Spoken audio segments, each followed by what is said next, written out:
Hello, good afternoon, ladies and gentlemen. You are welcome to another episode of the Diaspora Global Panel. We are joining you today on a beautiful Saturday from United States, where we have Anthony Eze. Jude Uwa Okolo is sitting in his living space in Dublin, Ireland, and I remain my humble self on Lakunle Lembwe, joining you from Canada. Today, we have a show for you. We are just going to talk about the presidential primaries mainly because that is a news that has filled the news space in Nigeria. You know, when you tune to the TV stations, any TV station, it's all about the presidential primaries, the APC. What Tinubu said 2 days ago or yesterday to the governor of Ogun State when he called him Eleyi, you know, that has filled the online news space. Tony, any comment on that? Because I know that you told me that Tinubu called our governor Eleyi. And one thing our viewers have to know is that, yes, Tony is from the southeast of Nigeria, but he has a strong, very strong affiliation with the southwest. In fact, he's the son of the soil in the southwest. Tony, over to you. Yeah, thank you, Kule, for having me today. Jude, you are welcome to the program. Thank you. Thank you. Really, because I am equally from Southwest in a way. When I listened to the discussion, actually I did not blame Ashwaju, but I cannot blame the managers because we know what Ashwaju is going through with the present APC nomination. If we put ourselves in his place, there's a lot of doubts that may come up. We are not comfortable when we hear referring to the governor of Ogun State that this one, if not because of me, do you think he would have been a governor? We know he did a lot to put him where he is now, and so many others.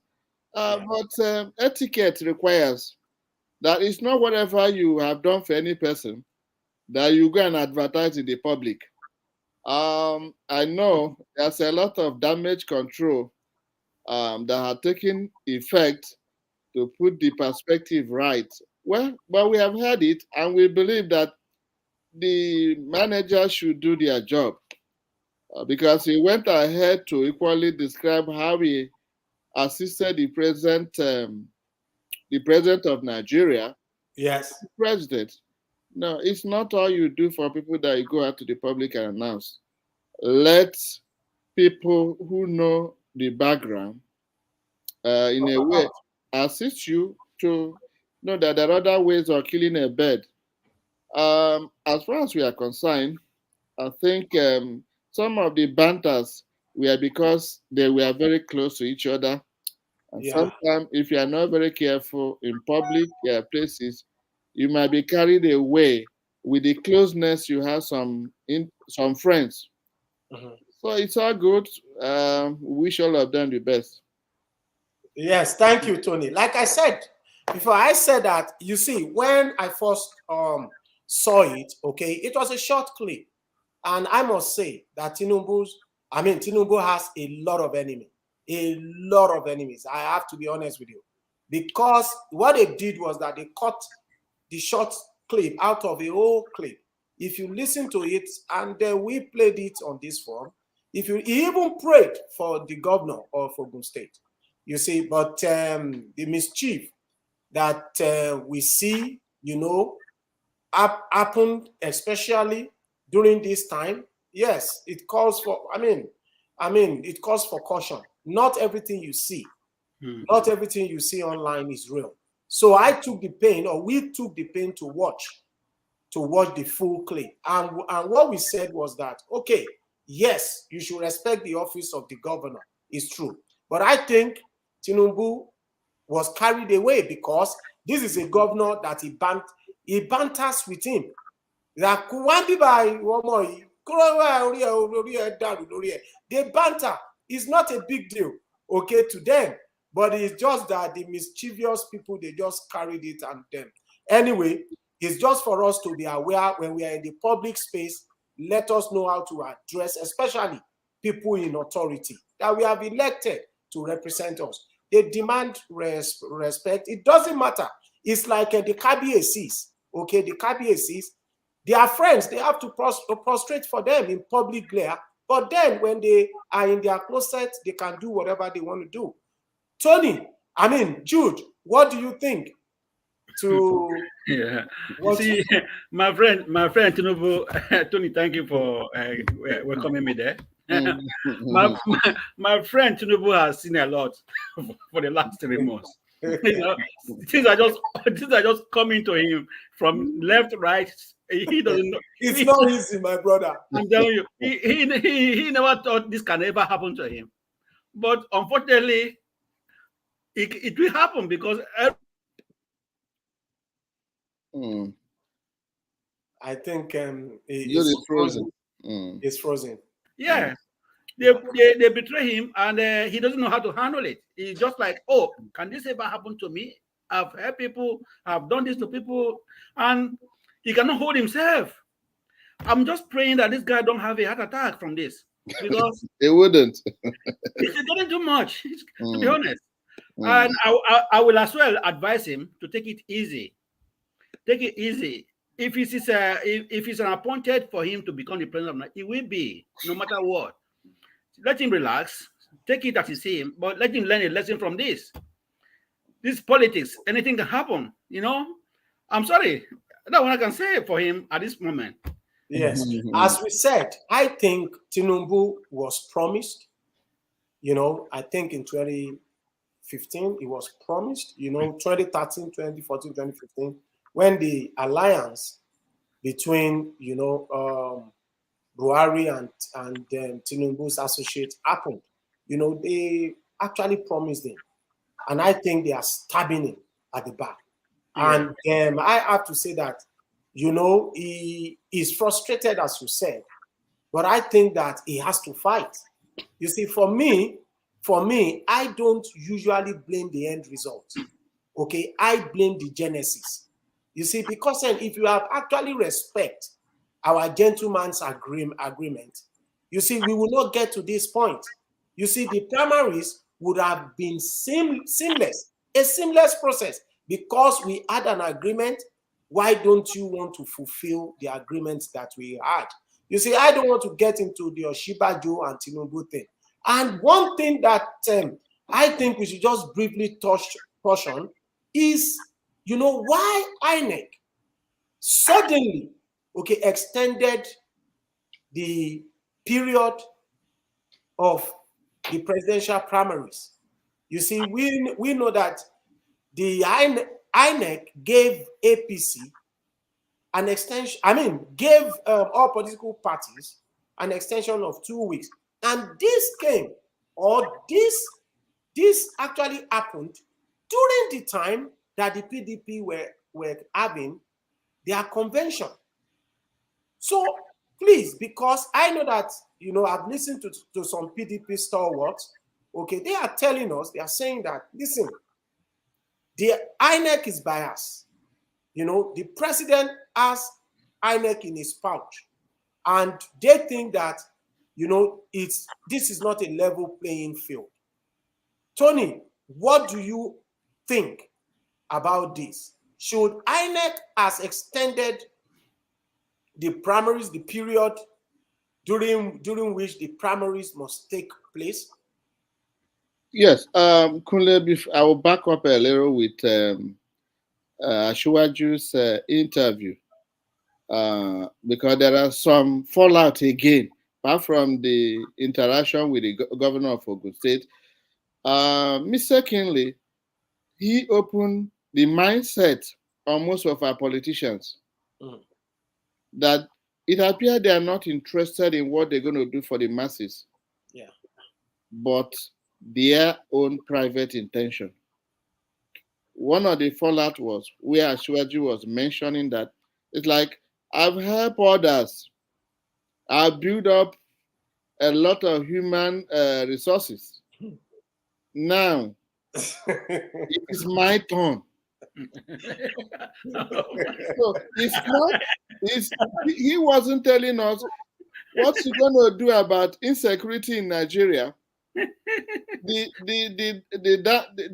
devaluation of the naira.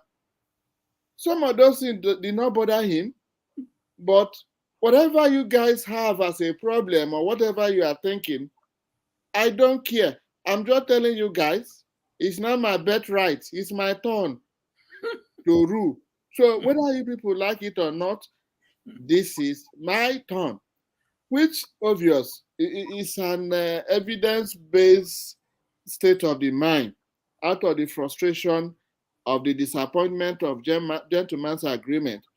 But my own personal opinion is that the managers of this Asiwaju's campaign, they need to live up to expectation, because when your boss is in this kind of discouraged situation, you need to be on the watch out so that one does not mess up the chances Asiwaju have. Back to the issue of INEC extending the period. Well, we're going to look at the constitutional issues. Does INEC has the constitutional right to extend? Yes, they do. Okay. If he has a right to extend, well, there's always all these political parties, most politicians, most of them are the same. Mm. If you want to go to equity, you must have a clean hand. Yes. The PDP that are complaining, do they have clean hands? So where we are now is that whatever happened in the present political dispensation, people must always look for loophole to make a cheap point. Yes, that's it. If INEC has the power to do so, they have done it. Every party should take advantage of that rather than complaining, because even they who had their own primary, we're going to come to that point. Nigeria will see what they did. So why do you complain about others when your house is on fire? So my idea is that my own conclusion will be, if I know what the constitutional stand of INEC is, but left alone for me, they've done what they are supposed to do. Okay. Thank you, Tony. Thank you. Like I said, I think people were just worried about the fact that, like the PDP are complaining that it's not a level playing field.